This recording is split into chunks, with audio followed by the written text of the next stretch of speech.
What's up, everybody? Ben Rasa and Matt Gajewski here for Awesemo Odds, and we are back with more college football betting picks, Week 9 edition, some marquee matchups, some really good spots to take advantage of.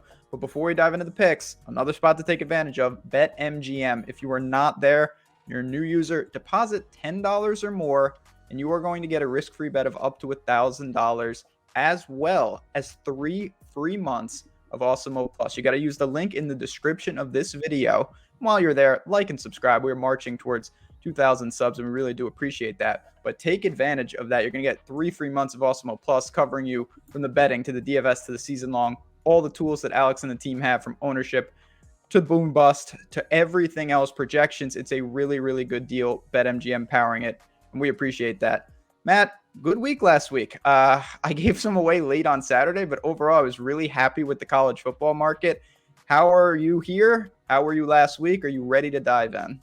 Last week was really good for official picks. And again, as usual, I added some dumb bets really late in the week. But overall, it was good. It was. And that's what we do. You know what? We've got 3 good ones here. I'm going to give you the honor. Where are you going to get your Week 9 college football picks started? We are going to go back to a familiar friend in Kentucky. They're a spot that we've been backing basically all season long with a lot of success. They're 6-0 against the spread against FBS competition. So very strong Wildcats team that continues to get underrated in the betting markets. And seeing them open as an underdog here was shocking to me. They have taken money. They're now sitting -1, -1.5 against Mississippi State. But what it comes down to is this just still isn't enough.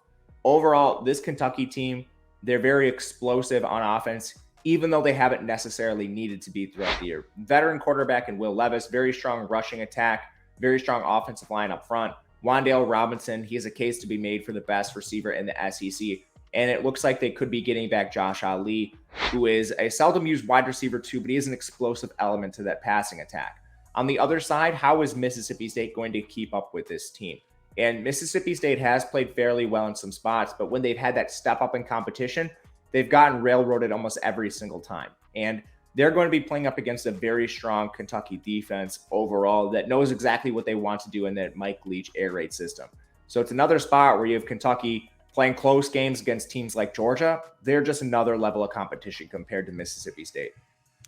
Listen, it's not going to be a tough sell to get me on Kentucky. As you mentioned, they've covered every week.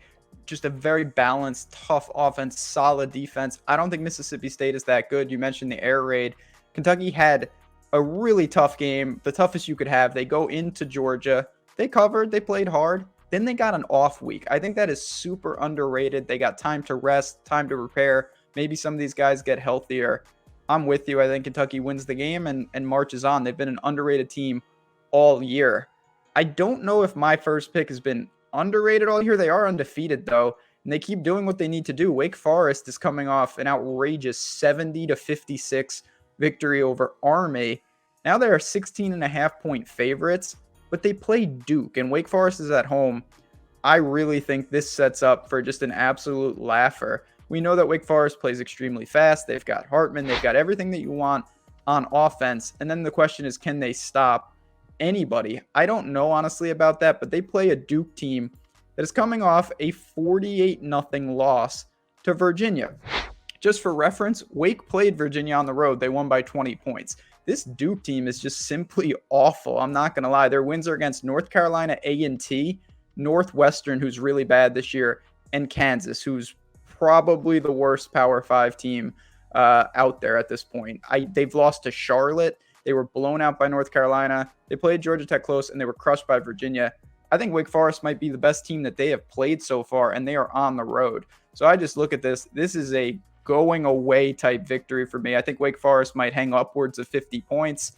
I will lay 16.5 with this offense and think Wake survives in advance. They are still undefeated. I agree with you. Wake Forest just a different level of talent on their team. Veteran signal caller in Hartman, some NFL talent at receiver and Roberson, and A.T. Perry is very good himself. Christian Beal-Smith leads a very strong 3-headed committee there. Don't see Wake Forest having any problem scoring. They haven't scored less than 35 points in any game this year. Now, their defense has gotten a little bit worse of late, but even still, 56 points to Army is a bit of an anomaly. Prior to that, they'd only allowed two opponents having 30 more points. So I still think this Wake Forest defense is stronger than a lot of teams Duke has played this year. And I think they can get it done. Seeing this below 17 was a surprise to me. It's also a spot where I laid the points with Wake Forest.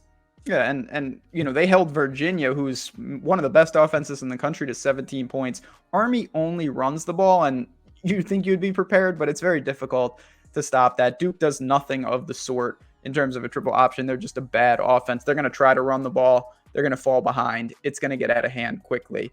As I said earlier, I do want to make just another reference. Awesemo odds here. If you enjoy these VODs, stay tuned for the live shows that are coming up. We got hoops dropping, more and more videos here. So like and subscribe if we made you some money over the year, or you just enjoy college football, and let us know in the comments. Are there some games that you are interested in that maybe we missed, some under the radar type plays? We want to hear from you guys if you've got the goods on the betting card. But we've each given one pick.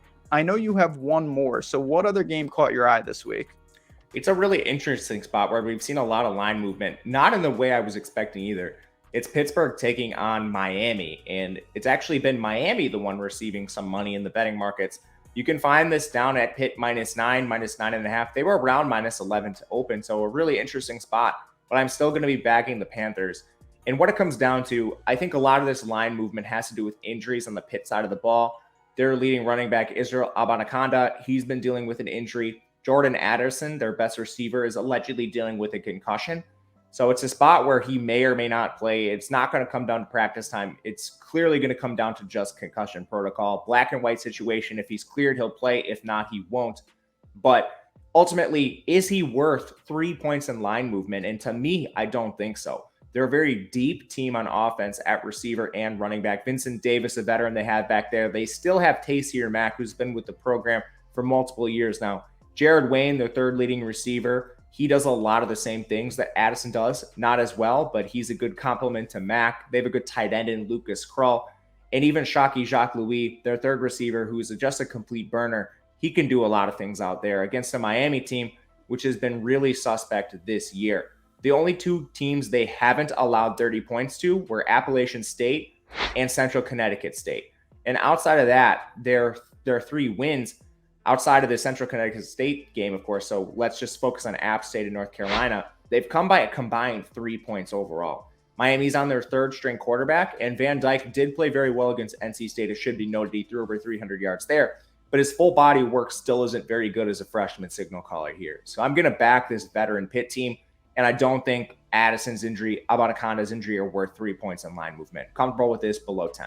I'm with you. The NC State victory last week was somewhat impressive, no doubt. I also want to point out that Miami has played one road game so far. It was just the North Carolina game where they lost by 3 points.